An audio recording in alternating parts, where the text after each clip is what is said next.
Bom dia, irmãos, a paz a todos, espero que todos tenham um ótimo dia na presença do Senhor. Irmãos, o texto de hoje da devocional é o capítulo 14 de 1 Reis. É um capítulo muito intenso, de muita condenação sobre os reinos de Israel. A gente vai ver ali o castigo de Jeroboão, declarado por Deus por meio do profeta Aías, mas pro final do capítulo a gente vai ver também que Roboão também cometeu erros e desagradou ao Senhor. E no versículo 22 a gente vai ver que essas atitudes desencadearam, despertaram em Deus a sua ira zelosa, né? Ira zelosa é isso, sobre isso que eu gostaria de tratar um pouco com os irmãos, que parecem dois sentimentos que não se encaixam, né? Não podem pertencer à mesma frase. Mas a gente sabe que Deus se ira, e o motivo dele irar-se é porque ele tem zelo para conosco, para com o seu povo, né? Então, naquele momento, ele faz a sua condenação, ele executa o castigo sobre os reinos, porque ele é um Deus zeloso, ele é um Deus fiel. Ele é fiel à sua palavra, ele é fiel à sua justiça. Às vezes a gente canta de que ele é fiel a nós, não, ele é fiel a ele, por isso ele nos ajuda, nos sustenta e nos corrige, né? Então, a gente vê que muitas vezes as coisas que acontecem na nossa vida, a gente às vezes costuma questionar Deus, né?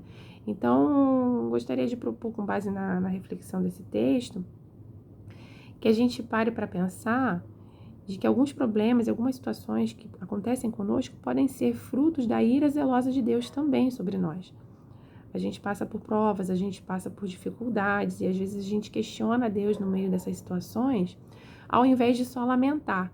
A gente vê um livro na Bíblia, que é o livro de Lamentações, que é um livro muito interessante, né, onde o profeta traz ali à tona os seus sentimentos mais profundos diante de Deus, com choro, com tristeza, com lamento, mas mantendo a reverência, o respeito, a consciência de que Deus é soberano e santo sobre todos os aspectos. Então, esse é o exercício real que a gente deve fazer, não de questionar, não de colocar Deus contra a parede, né? Não de achar que nós poderíamos fazer diferente e fazer melhor do que Ele tem feito.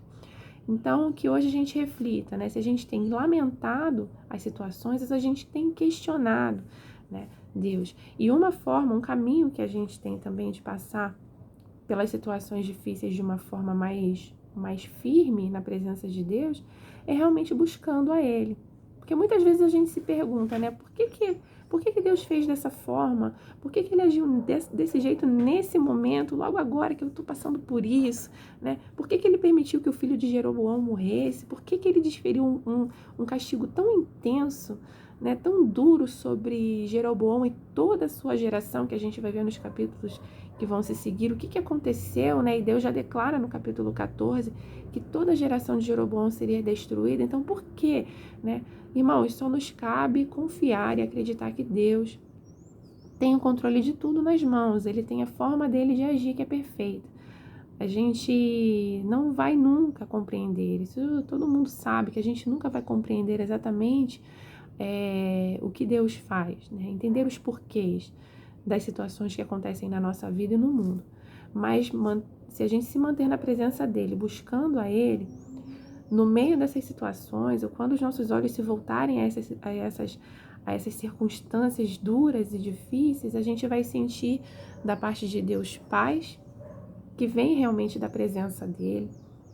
A gente vai se manter firme, a gente vai ter uma consciência sobrenatural de que ele está cuidando da nossa vida ou da situação que está acontecendo e de que ele absolutamente tem o controle de tudo nas mãos, né? Então, que a gente exerça esse pensamento, essa reflexão diária, né? E que a gente também desenvolva essa prática de estar na presença de Deus, lendo a Bíblia, orando, se fortalecendo para os dias maus.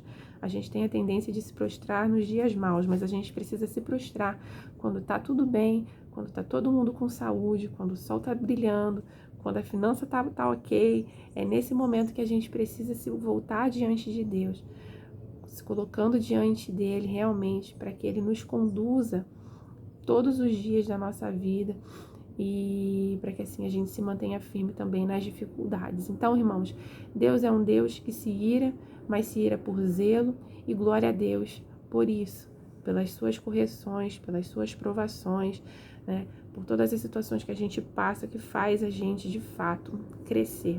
Amém, irmãos? Então, que Deus abençoe a vida dos irmãos, abençoe muito mesmo o dia, tenham todos uma boa reflexão aí ao longo do dia referente a esse capítulo, em nome de Jesus, porque a palavra de Deus é viva e quanto mais a gente medita sobre ela, mais Deus fala aos nossos corações. Fiquem com Deus.